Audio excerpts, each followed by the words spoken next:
Thing is to introduce our featured speaker. Have you ever thought about moving away to further your career? Yes, most of us have. I was too much of a sissy to do it. Well, our speaker tonight did just that. However, he did not forget where he came from. I want to give you an example speaking from my personal experience. Our speaker contacted me in December of 2018 and said, "Hey, I've noticed you guys are doing the bowling fundraiser for your brother. I'm sending money to sponsor a lane from my engine company in Baltimore City. I'd also like to send a couple of shirts and a couple of patches to him from my engine company." And you know what? That's exactly what he did. And at my brother Doug's Rockin' Bowl in January of 2019, I was able to present those to him. So as the old firefighter phrase says, this guy is a good Jake. Our speaker is the third-generation firefighter, getting his start at Adrian City Fire as an explorer in 1996. In 1997, he joined Adrian Township Fire and spent 10 years there as a firefighter EMT. He left Adrian Township in 2007 to pursue a career at Loudoun County, Virginia Fire Rescue. He spent 8 years at Station 19 with the specialties of the tower ladder and the hazmat unit in that house before transferring to Station 18, which was a single engine company house. In 2017, he left Loudoun County Fire to pursue a career with Baltimore City, Maryland Fire, where he's currently a firefighter EMT at Engine Company 51 on the east side of the city. So please, help me welcome back to Adrian, Firefighter Jason Wilcox.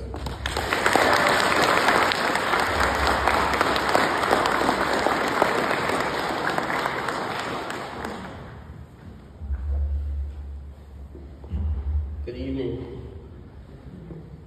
First tonight, I want to take a moment and thank Jeff Betts, Brandon Hughes, Katrina Osmond, and Ray Leonard for inviting me to speak to the first annual Firefighters Ball for the firefighters of Lenawee County. I asked Jeff, what he'd like me to share tonight. He asked me to share my journey from Adrian Township to Baltimore City. Each fire department, whether a city, township, county, volunteer, career, follows many of the same traditions, same similar reasons for why we became firefighters, and make the same risks and sacrifices every day. So tonight I'm going to share a little bit about myself, some of the traditions that have made an impact on me, and what has led me to where I am today. I'm a third-generation firefighter. My grandfather was a career firefighter for the city of Syracuse for 34 years. He was stationed at Engine Company 18 for his entire career. My father was a volunteer firefighter for 20 years, retired as a life member at Morris Corners Fire in New York. I am currently a firefighter for Baltimore City, Engine Company 51, and I've been there for 6 years. We all have our own story, and why we got into this job. My journey began when I was 4 years old. My father fell asleep with the tea kettle on the stove. He woke up to the sound of the detectors and the smoke banked down.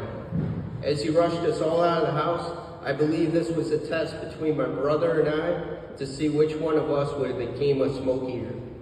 Well, I passed that test. I became a smoke eater. I struck a lot of interest into the fire department when my father would take me down to the station and hang out with the brothers.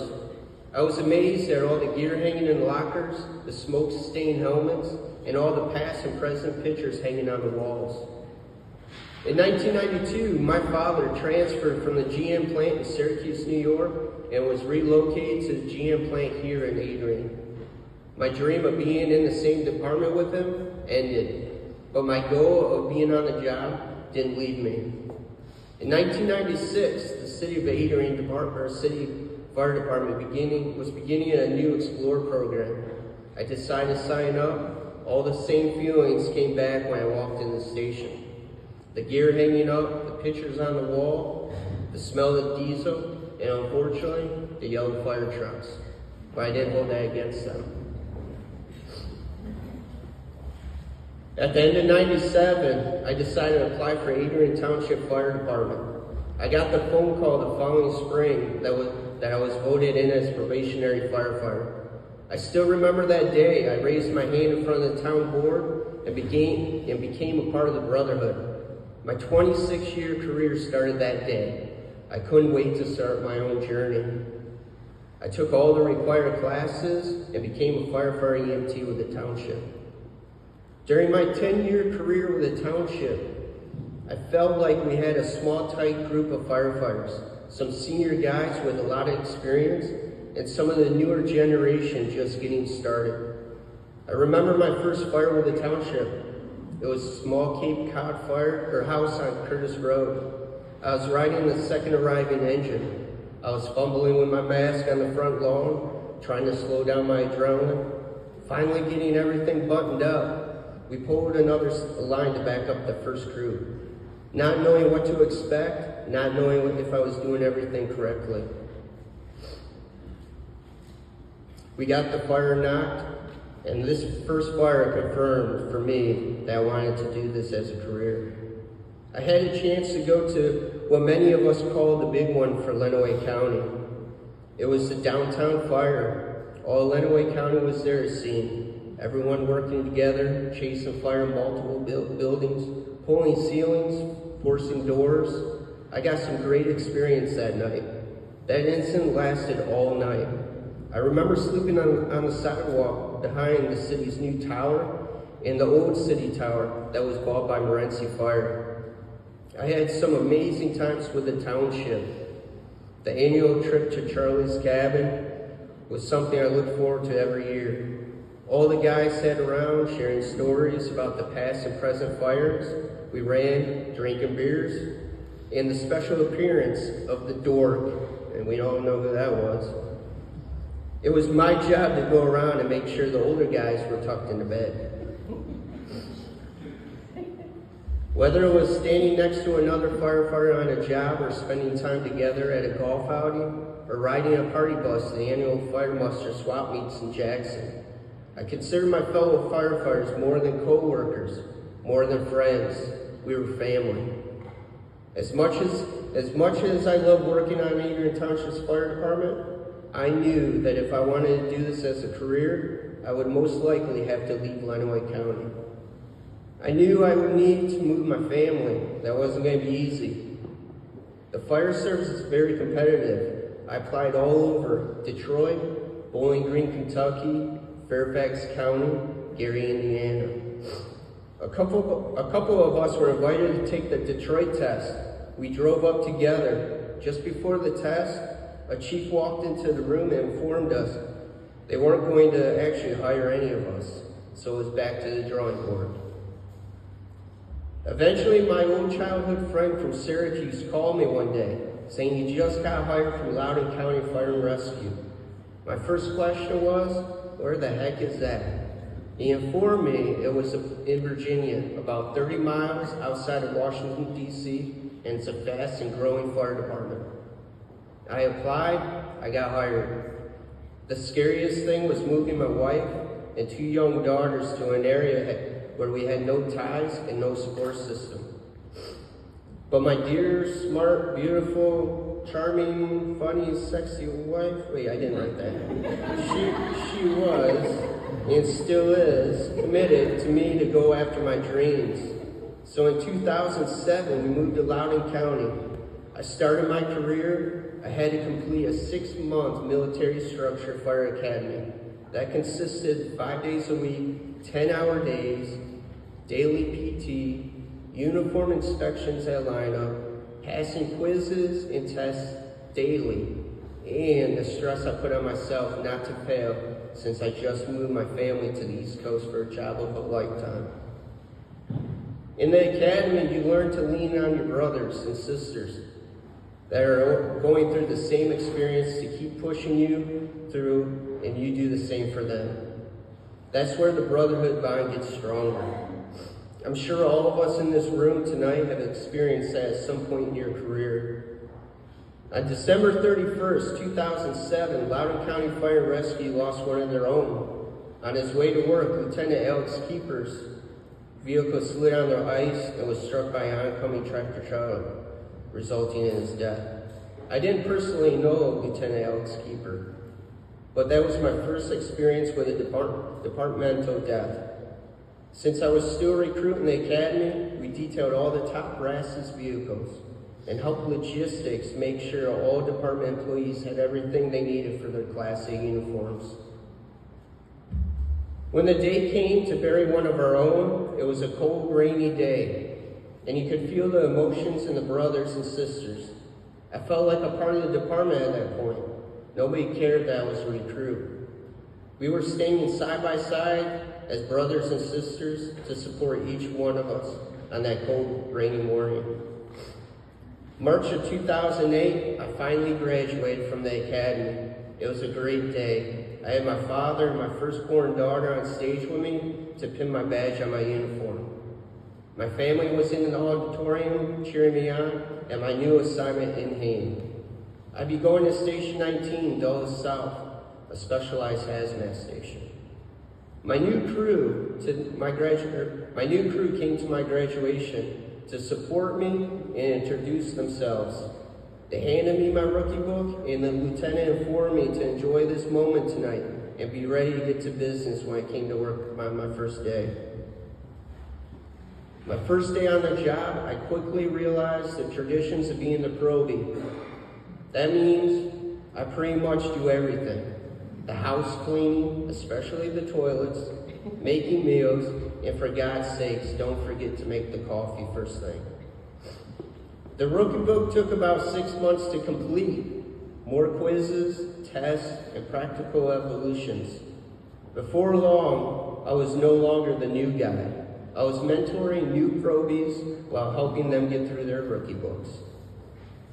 While most days in Loudoun County consisted of training, pub eds, and smoke detector checks, there were a number of calls where I was able to make an impact on people's lives. While none of us do this for the recognition, I have been honored to receive the Commonwealth of Virginia Valor Award on 2 separate occasions for work I did alongside my fellow firefighters. I had my dream job that I always wanted, but I wasn't seeing the fires that I thought it would be. I remember telling myself, at the end of my career, I'll either be able to tell stories of the fires I saw or talk about the what ifs. That's when I decided to pursue the opportunity to Baltimore City and leave Loudoun County after a 10-year career. Baltimore City is 88 square miles, 35 engine companies, 17 truck companies, and we average 350,000 calls per year. I must enjoy punishment. The academy was 8 months long. I was a lot older this time compared to my first going through the academy, but I knew how the academy was ran. If you kept your nose clean and you passed the test, you had nothing to worry about. There was a small group of us in the academy that already had our EMT license. We were placed together to mess around while the rest of our class had to take EMT class. We were known as the Great 8. We all successfully passed the academy and was assigned to the stations across the city. I was assigned to Engine Company 51 on the east side of the city. Engine 51 is the 7th busiest engine in the city. If you want to master your craft as a firefighter, you work in the ghetto. I couldn't be happier. Before I got to my company, I had to spend 8 months on the medic. I was assigned to Medic 15, known as the Soul Crusher. It's located on the west side of the city, housed with Engine Company 8, Truck Company 10, known as Job Town. The only good thing about being detailed to the medic that long was you learned where all the hospitals were and how to push your body and mind to stay up all night. My first shift at 51 went pretty well, except now I was the new guy again, and that meant I cleaned the toilets. It didn't take long for me to get my first in fire, or it's called in Baltimore, a job. Roughly 3 hours in my first shift. The entire battalion was at the battalion chief's house for the Sunday training, except for 2 companies that were running late. As the training started, box alarm 51-1 was struck out. Being new, and it was my first time at the battalion chief's house, I just had to follow the crowd to the trucks. We arrived on scene with a 2-story end of the group with smoke showing, first, second floors. Unfortunately, we arrived as the second due engine because the other engine that was running late to the training had to jump on us. Being first isn't always a good thing in the ghetto. Everything was boarded up pretty tight on the front side. So I grabbed the 250" 3/4, took it to the rear. Found the opening through the back door and took the entire fire on the first floor from the companies out front. Let's just say they weren't happy. Sometimes service comes with a sacrifice. The morning of January 24th is a day that Baltimore City will never forget. Lieutenant Paul Buttram, a highly decorated lieutenant in the city, Lieutenant Kelsey Sadler, highly respected badass female, veteran of this department, firefighter paramedic Kenny Lacayo, known for his biggest smile and aggressiveness, firefighter EMT John McMaster, a fireman's fireman. That morning, I was finishing up my detail from the medic that night. Box alarm 55-10 was transmitted in the west side of the city. Engine 14 went on scene with a 3-story middle of the group, fire showing second, third floors. I got the alert to my phone stating it was a working fire. I knew a few of my closest friends were going to this job. All I could think was the brothers got one. The next message I got to my phone was Mayday at box 55-10. That's when I decided to walk to the medic unit and grab my portable to start listening to the call. The dwelling collapsed with no warnings, trapping 3 firefighters inside. The brothers were able to pull firefighter McMasters out right away. When command stated there were still missing guys, that's when I sent a text to a few of my friends that would be on the job and to make sure they were okay. All but one sent me a message back.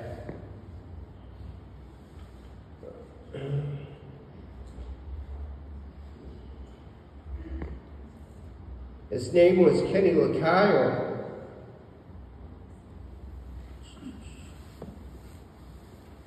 He was part of the Grade 8, as we were known in the academy.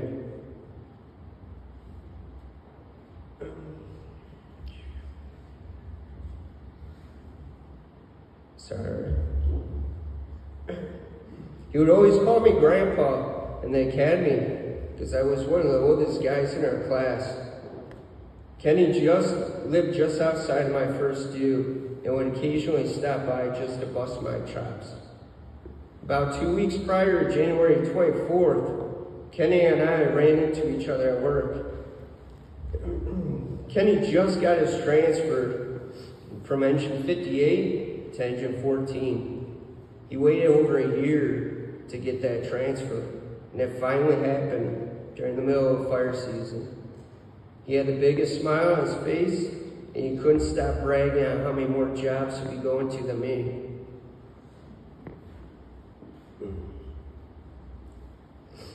I let him know that I loved him and be careful over there. He smiled and said, "I got you. I got this, Grandpa." January 24th was the 3rd job with his new company. That morning of January 24th, I got relieved from the medic and started my way home. I turned on the scanner on my phone so I could listen to the incident and hopefully hear them clear the maydays. Unfortunately, that never happened. The crews on scene found Kenny pretty quickly. Kenny was buried pretty heavily up to his waist. It took crews some time to free him up. The medics on scene did an amazing job to keep Kenny alive. Unfortunately, they lost him during transport to shock trauma. Paul Paul and Kelsey unfortunately passed away in the collapse. By the time I got back to the city that day, I met all my brothers and sisters at the city morgue where they were bringing Paul, Kelsey, and Kenny. The next 3 weeks were a blur. The city was rotating engine companies to the scene of the collapse for precautions since the investigation was going on. I was sent to the scene with my company on my next shift. It's a day I won't forget. The hand line Kenny had stretched into the dwelling was still buried under the debris.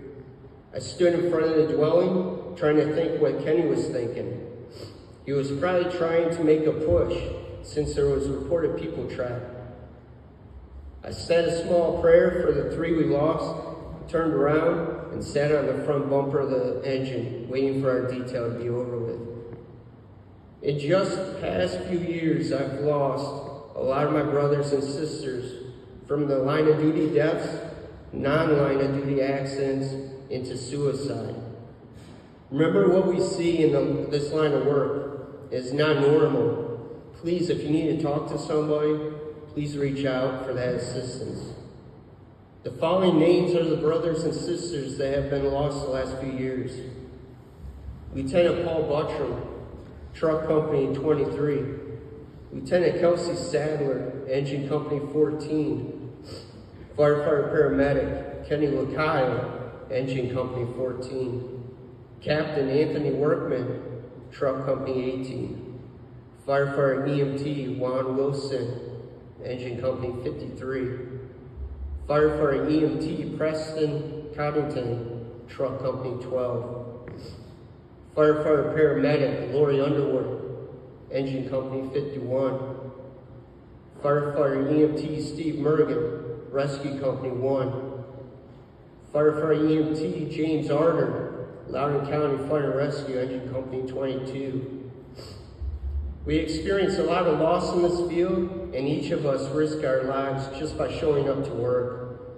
The reason most of us are willing to take this risk and make those sacrifices is for the times when we can make a difference in somebody else's life. And those times when this job can be rewarding. One cold winter morning, box 51-61 was struck out for a dwelling fire, reported kids trapped. I was riding in the leadoff position that morning. Engine 51 arrived on scene with a 2-story middle group with smoke showing first, second floors. As I wrapped the plug, instead of standing by waiting for the next engine to cover it, I decided to run up the block. Neighbors were already informing us kids are on the 2nd floor. As I entered the dwelling, I decided to assist Tower 1 with searches. Zero visibility in the dwelling, and all I could see is heavy fire on the 1st floor rear. I proceeded up the stairs with the tower crew, and I could hear muffled cries from the 3 kids.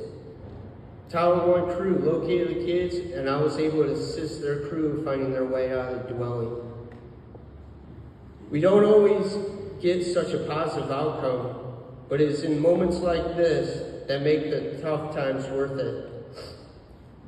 People often ask me why I do this job. It's not the adrenaline rush.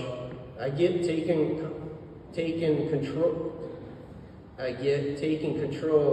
of an out-of-control situation. It's the brotherhood, it's the traditions, and being able to serve and protect the community.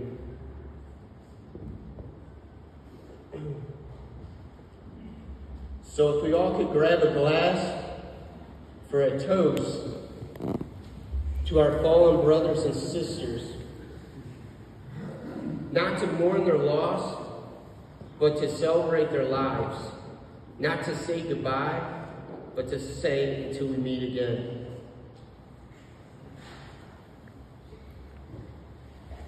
Thank you.